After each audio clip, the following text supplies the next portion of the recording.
Resumo do livro Relatos de um Certo Oriente, de Milton Ratum. Milton Ratum escreveu este livro em 1989, mesmo ano em que acabou a ditadura militar no Brasil. A história se passa em Manaus, capital do Amazonas, na região norte do país. E é importante ressaltar que ela apresenta diferentes pontos de vista dos personagens ao longo dos acontecimentos que o livro traz para o leitor. E que o autor recebeu o prêmio Jabuti de melhor romance, graças ao livro. Bem, a família ela é tanto brasileira quanto libanesa. A matriarca da família é Emily, que é brasileira. E ela tem 3 irmãos, Emir, Emin e Emílio. E é casada, só que o marido dela, o nome dele não é revelado ao longo do livro. A gente só sabe que ele é libanês, veio para o Brasil e aqui ele conhece a Emily, eles se casam e tem 4 filhos biológicos, que são eles Hakim, que é considerado o bom moço, aquele bom filho, que é o que mais se interessa pela cultura da família lá, que o pai dele traz. Tem Samaradélia, que agora ela se encontra desaparecida, né? Recentemente, ninguém sabe por onde ela foi. Tem os irmãos gêmeos, que eles são pessoas horríveis, assim. Eles também não são nomeados no livro muito por conta disso. Eles são inomináveis, são uns cretinos, não são boas pessoas. Tem a narradora principal do livro e o irmão dela, que está em Barcelona. Eles dois são os filhos biológicos do... Não, opa, vou ter que cortar isso. Eles dois são os filhos adotivos do casal. E aqui também tem a Soraya Ângela, que é a neta do casal, filha da Samara Adélia, que nasceu surda e era desprezada pela família. O capítulo 1 ele é narrado pela narradora central do livro, que a gente também não tem o nome dela, ao longo do livro não é citado, a gente só sabe que ela é filha adotiva da Emily. Então, ela ali. E o que acontece? No começo do livro, o começo do livro é ela chegando em Manaus, né? E indo para casa onde ela passou a infância dela, que ela viveu com a Emily e sua família. E a gente sabe que ela foi para lá, né? Ela foi e nessa viagem ela vai trocando mensagens, cartas com seu irmão que está em Barcelona e mandando os relatos que ela colhe em Manaus. Quando ela chega em Manaus, ela se encontra com uma empregada da casa e ela fica sabendo sobre o estado de saúde de Emily, porque ela vai lá para conversar com a Emily. E só que no outro dia ela acaba descobrindo que a Emily está morta, né? A Emily faleceu. Mas enquanto isso, antes dela receber essa notícia, ela começa a se lembrar da sua infância. E a primeira pessoa que ela lembra é de Samara Adélia, que ela chama de tia, né? Assim como os outros irmãos, Hakim, os gêmeos, ela chama de tios. Então ela não, em nenhum momento no livro ela chama eles de irmãos, somente tios. E ela lembra de como foi difícil para Samara Adélia quando ela engravidou, porque ela engravidou muito cedo, né, na adolescência ainda.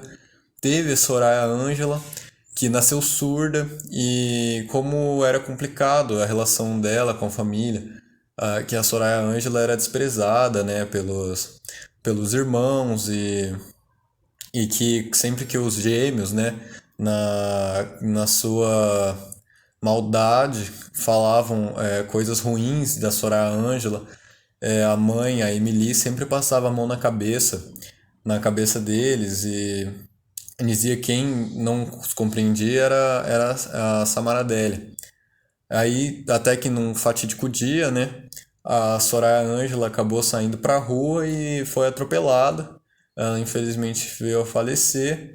E mesmo assim, a família ainda desprezava a menina, ainda não era gentil com ela, não eram gentis com ela. E então, depois, no velório da Emily, ela acaba encontrando o Hakim, que chega atrasado. E eles começam a conversar sobre o passado e o Hakim fala que poderia ficar ali a vida inteira dele só falando sobre o passado. E, e daí que passa essa bola, né? A narradora central passa esse ato de narrar a história para o Hakim agora. Capítulo 2. O capítulo 2 agora é narrado por Hakim. E ele começa narrando. Ele começa. Ah, droga. O capítulo 2 agora é narrado por Hakim. Ele começa falando sobre a história de sua mãe, quando a Emily, quando ela foi para um convento, que ele descobriu que ela foi para um convento e, e que nesse convento ela estava lá e um dia o irmão dela, o Emir, apareceu no convento e disse para ela ir embora, sair daquele convento, ir embora com ele, e ameaçou se matar, colocou a arma na cabeça e ameaçou se matar caso ela não fosse embora com ele. Então ela se jogava nos pés dele e falava: não, por favor, não faça isso. E até que a irmã superiora, ela interviu e disse que ela poderia ir, desde que em qualquer lugar que ela estivesse servindo ao Senhor, estaria tudo certo dela ir embora. Depois dessa história, ele também narra um período do Natal, né? Porque como o seu pai era libanês e a sua mãe era brasileira, ela era cristã, mas o seu pai era muçulmano. Então, volta e meia, eles tinham alguns conflitos religiosos. Eram poucos, difíceis de acontecer, mas às vezes aconteciam, como este relatado por Hakim, que foi o caso de que o pai dele sempre pedia pro tio dele para matar as galinhas ou os carneiros lá. E o tio dele matava de um jeito lá, quebrava o pescoço, essas coisas. E, só que um dia, só que também quem matar, só que tinha outro método de matar que era embebedando os animais, né? Quem fazia isso era a Indié Conceição, que ela acabava embebedando as galinhas, os animais, principalmente as galinhas, e depois as matava. Só que ela fazia isso de um show e o pai deles não gostava, né? O pai do Hakim achava aquilo um absurdo, que era um maltrato, né? Um animal ali, não era matar simplesmente para comida, era todo um negócio que não era, ele não aprovava. E, e daí começou a criar um conflito, né, entre ele e a esposa, Emily, por conta dessa situação. Que ele falava que ele já aturava, né, todas as celebrações cristãs dela, mas que isso não dava mais. A Emily acaba até cedendo, ela pede para a Indie não a Indy parar com isso, né? Deixar que o irmão dela fizesse, que matasse os animais, mas mesmo assim o marido da Emily ainda foi lá e, como uma espécie de vingança, ele pegou duas estátuas de santos que ela tinha e escondeu. Acabou que o Hakim achou estranho, né? O Hakim tava olhando tava achando estranho já a postura do pai depois dessa situação, começou a observar ele, viu o que ele fez, ele foi lá e pegou as estátuas e devolveu para a mãe dele.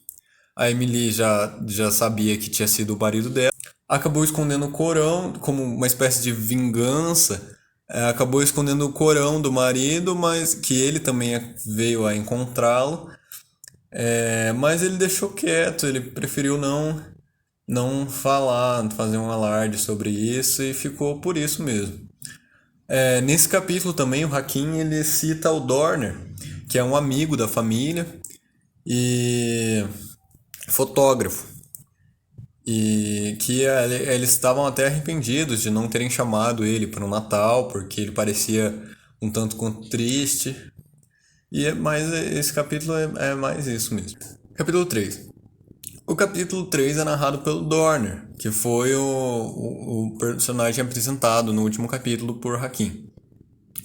Por quê? Porque Hakim ele encontrou uns diários do Dorner e então começou a ser narrado por ele, né? O que ele escrevia nesses diários, né? Eram histórias da família dele, na família de Hakim, né? E ele começa contando sobre a história de o Emir, o irmão da Emily, já que ele foi o último a vê-lo em vida, né? Ele bateu a última foto dele, ele encontrou o Emir na praça da cidade e percebeu que ele estava com uma rosa, um semblante um tanto quanto triste, vestido para sair e tal. Convidou ele para ir tomar um café, mas para eles saírem juntos. O Emir recusou e o Dorner também seguiu a vida dele. Depois disso, o Dorner começou a sentir uma angústia, uma sensação estranha. Saiu na rua de novo, perguntar do Emir, e todos, para quem ele perguntava, afirmavam que ele tinha ido pro cais, que dava no Rio Negro, lá em Manaus. E quando ele chegou lá, descobriu que o Emir tinha se suicidado, né? No livro eles não dizem a causa mesmo do porquê, né? Ele se suicidou, assim, não deixa claro qual foi o motivo, mas ele se suicidou mesmo, ele morreu. E Dorner fica muito arrependido, né? Ele bateu, né, a última foto do Emir, ele acredita que ele poderia ter evitado isso, poderia ter insistido para o Emir ir junto com ele, né? Isso não teria acontecido. E no final ele acaba falando também que o final, né, do diário do Dorner tem escritos do pai de Hakim. Bem, o capítulo 4 ele é narrado agora pelo marido da Emily. E ele conta como foi a vinda do marido dela para o Brasil. Ele estava no Líbano, né, e tinha um parente, o Hana, que morava, que veio aqui veio para o Brasil, né? E numa das cartas mandadas para a família do marido da Emily, o Hana chamava algum parente para ir para o Brasil também. E então o pai do marido da Emily mandou ele para o Brasil para procurar o Hana, né? E ver como é que tava lá. E nessa busca ele acaba descobrindo que Hana morreu.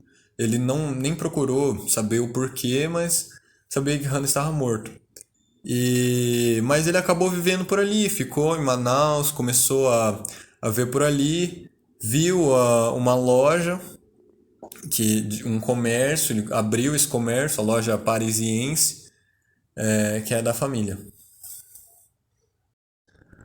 Bem, o capítulo 5 ele é narrado pelo Dorner no começo e depois ele é narrado por Hakim, da metade para o final. Dorner começa falando sobre quando começou a conversar com o pai do Hakim, eles eram amigos, né? E um dia ele chamou o, o Dorner, um dia chamou o pai do Hakim, né, o marido da Emily, para eles conversarem, né, para saber sobre. Aí o pai do Hakim já contou que ele, mesmo antes de conhecer a Emily ou da morte do Emir, ele já sabia que se casaria com ela. E nisso ele pede a foto que Dorner bateu, a última foto do Emir, né, para colocar na lápide, né, no enterro do Emir.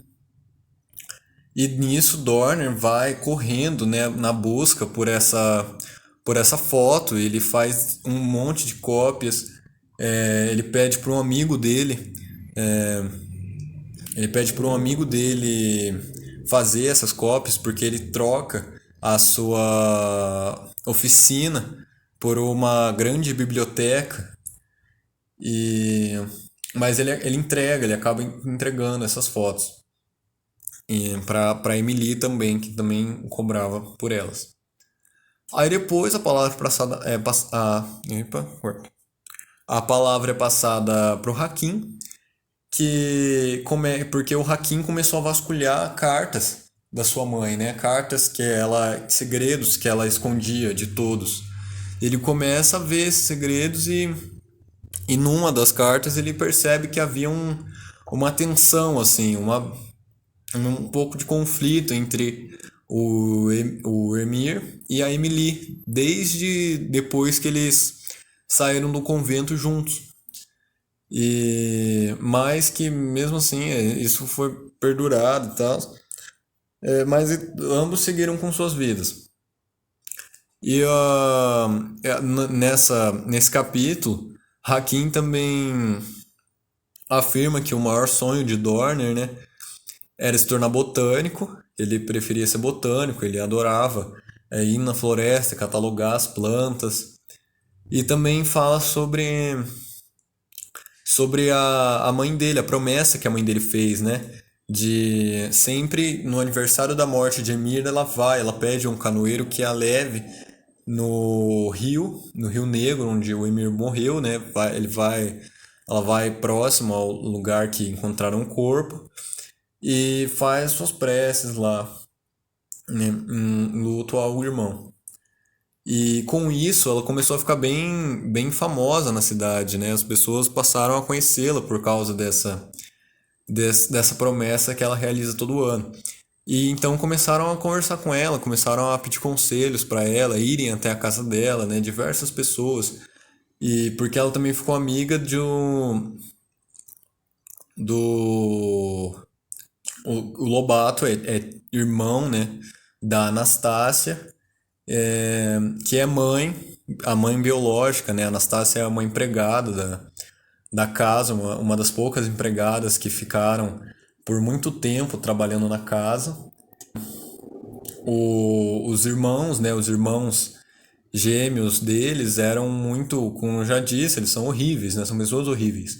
E eles também abusavam das empregadas, né? Então eles davam uma de estuprador também. E tanto que muitas mulheres já chegavam na loja do pai deles, na Parisiense, para falar, olha, essa criança aqui é seu neto, por causa disso e aquilo, e mas a mãe também sempre passava a mão na cabeça e fazia dos filhos vítimas, né? E então mas a Anastácia foi uma das poucas que ficaram na casa ainda, continuavam na casa. E também o Hakim também aborda que ele saiu de casa, né? Por conta desse preconceito com os empregados nela, desse tratamento que ele considerava absurdo, que principalmente os gêmeos tinham quanto a eles. Os gêmeos não suportavam comer na mesma sala que os empregados, então eles recusavam a isso. O Hakim não aguentou mais e foi embora. Depois que ele foi embora, a única comunicação que ele tinha com a mãe dele era por cartas. Mas não eram cartas escritas. Nenhum dos dois, a mãe dele, né, não escrevia nenhuma palavra. Ela mandava fotos, diferentes fotos para ele. Foi assim que ele soube da morte do pai dele, né?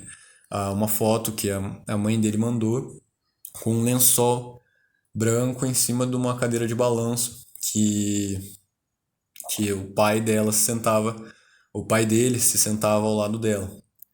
E também ele comenta sobre a irmã dele, né, a Samara Deli, que ele busca encontrar na cidade, em Manaus.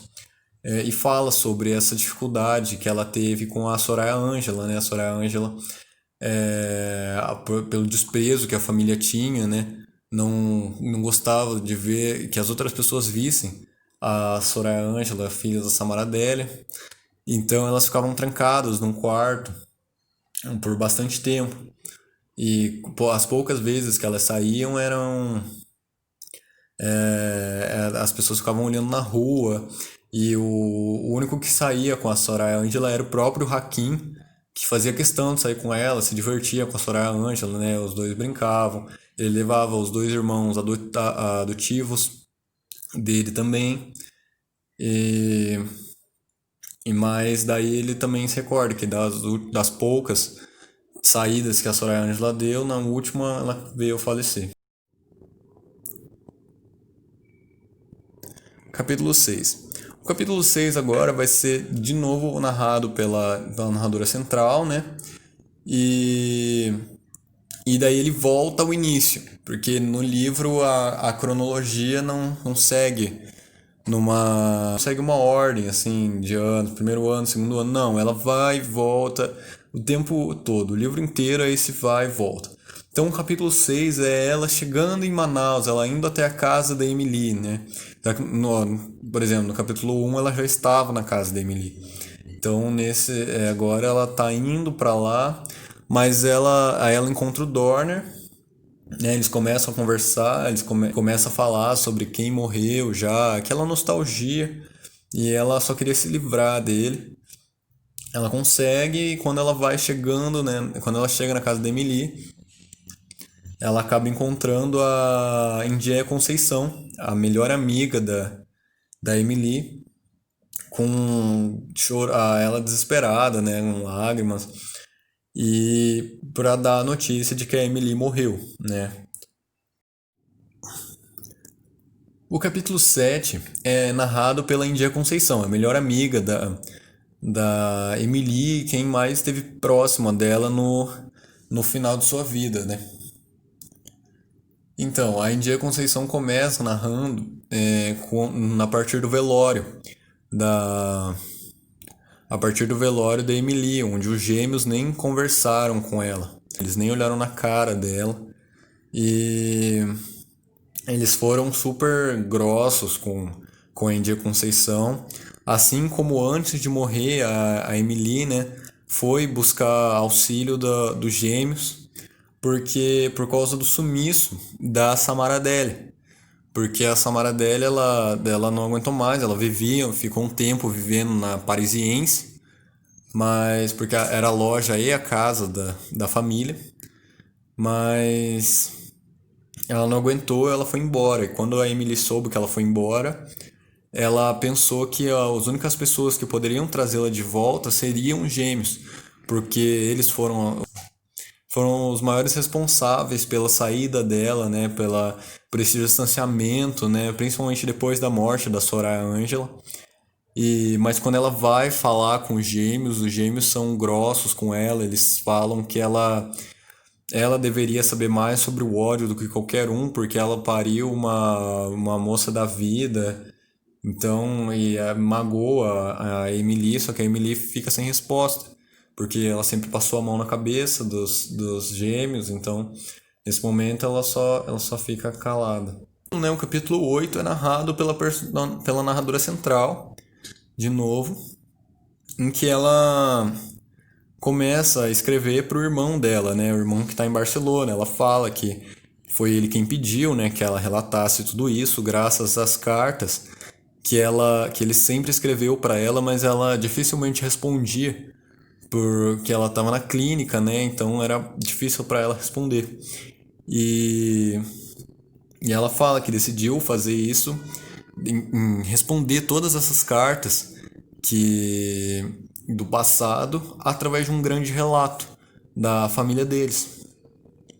E e daí ele pediu para ela, né, que faça esse relato como uma boa repórter faria. E então por isso ela vai até Manaus, vai conversar com a Emily, né? E ela afirma, né, que na clínica a única pessoa que ia lá falar com ela era a melhor amiga dela, uma amiga dela que ia para lá, mas mesmo assim o encontro dela, por exemplo, com a mãe biológica que sabia que ela estava internada nessa clínica em São Paulo, nunca ia lá. Elas só se encontraram uma vez e mesmo assim a vida delas é um grande desencontro. A relação entre elas, ela só o irmão que tem mais contato, né? Ele já morou, já viveu com a mãe biológica, mas a narradora central não.